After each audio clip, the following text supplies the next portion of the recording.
నాన్న.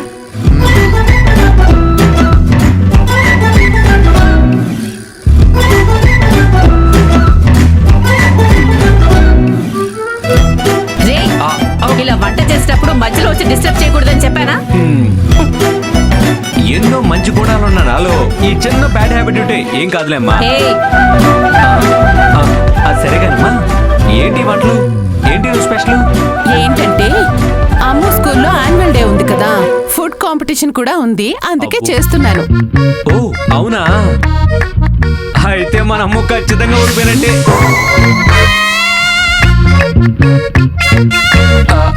ఎందుకు అలా అంటున్నా? ఏంటమ్మా నువ్వు రోజు చేసే వంటలు చేయాలా? ఇలా అయితే ఎవరు గెలుస్తారు? కాంపిటీషన్ అన్నాక వెరైటీ ఉండాలి కదా. అవునరా, నువ్వు చెప్పింది కూడా కరెక్టే, కానీ వెరైటీ అంటే ఏం చేయాలి? ఏమి లేదు, సింపుల్ అక్క. మీరు వంట చేయకుండా మాకు ఇవ్వండి, మేము చేస్తాం అంతే. కరెక్ట్ గా చెప్పారు కిరణ్. మన అమ్ము కోసం మనం ఈ మాత్రం చేయకపోతే ఎలా? మనం ఎలా చేస్తామో చూడమని చెప్పు చాలు. ఏంటి మీరు చేస్తారా? లాస్ట్ టైం చేసిన వంటలకే నేను 4 రోజులు కష్టపడాల్సి వచ్చింది ఈ కిచెన్ అంతా క్లీన్ చేసుకోవడానికి. మళ్ళీ మిమ్మల్ని కిచెన్ లోకి రానిచ్చే ప్రసక్తే లేదు. లైఫ్ లో రిస్క్ లేకపోతే ఎలాగమ్మా?